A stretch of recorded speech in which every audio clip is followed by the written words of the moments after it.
Hey, welcome back to the Gunpla Network. I'm Murdoch, and we're going to review the high-grade Jegan ECOAS model today.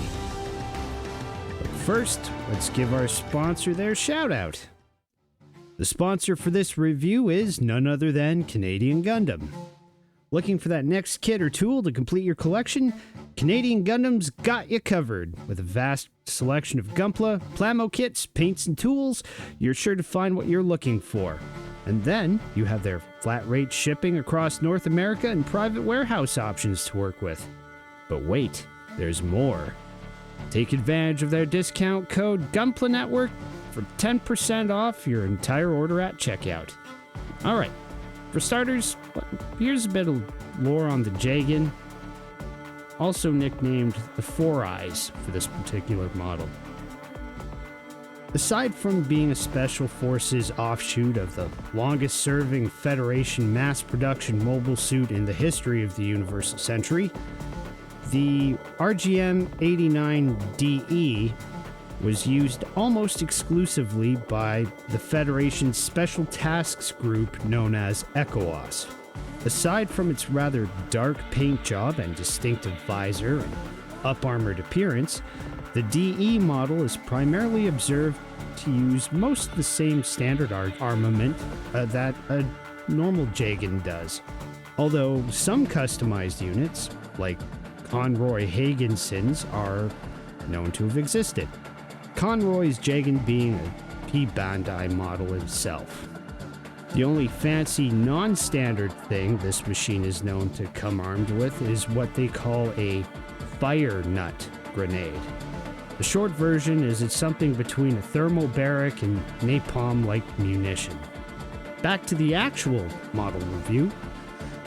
So for articulation, let me start off by saying that this is probably one of the most stable and balanced high grades I've assembled to date. It's just happy to stand or find a way to hold poses and remain upright. Might have something to do with the fact its backpack isn't trying to mess with its center of gravity. The Jegan's head is on a hinged ball joint, so you get that good old handbang in action, and it can swivel reasonably in almost all directions. Its head only getting stopped by its collar and the backpack. As for the torso, it's got an internal hinge system with that ball joint attaching to the waist, so it leans more organically, although the extra armor does kinda get in the way of that.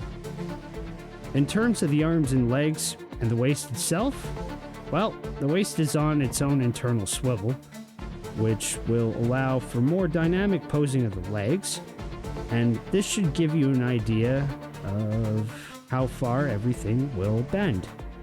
The shoulders have an internal hinge in the torso that work that shrug action on top of the swiveling you'd normally get in newer high grades or fancier tiered kits. The hip binders are also on polycaps, but I found they don't really get in the way of the legs. Speaking of the legs, while they can't really do the splits from side to side, the front and back is another matter, and they can do a bit better than 180 degrees. The build experience for this kit was, in a word, fast. That might just be me though. I also found myself needing to use the sticker for the cod piece. I probably went through this kit a little too fast, honestly. Even while I'm sitting here and editing this video, I'm seeing way too many nubs and nub scars I thought I had cleaned off.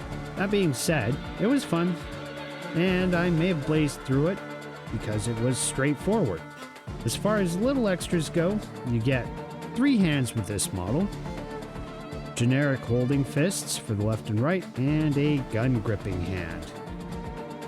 You can use part of the E-runner there to hold on to the right hand that the Jegan is not using, as well as the Four Eyes visor that it's not using. It's cute, but it doesn't do anything for whichever gun you're not having the Jegan hold, nor does it act as a storage for the beam saber blades. You're on your own for that. In terms of shelf presence, I'm going to be real with you. The Jegan's darker, almost matte color scheme makes it difficult to notice on purpose, especially in somewhat low natural light. So, unless you've got surrounded by white machines like Gundams or gyms or the like, you're going to be having to actually look for it if it's not in a place to just stand out. For size reference, here it is beside the Gustav Karl. The Jegan stands a full head and shoulders above older first and second generation gyms, but it's dealing with the same kind of size disparity with Karl here, who's also a full head and shoulders taller than the Jegan. As for my final thoughts, like I've stated before about grunt suits I've reviewed, this kit fits into the warm-up category for me.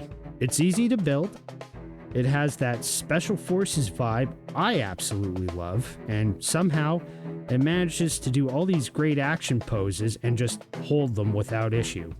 The included stickers to give it a unit and numerical designation are really great, and having the freedom to choose helps lend some realism to the model when you're done building it.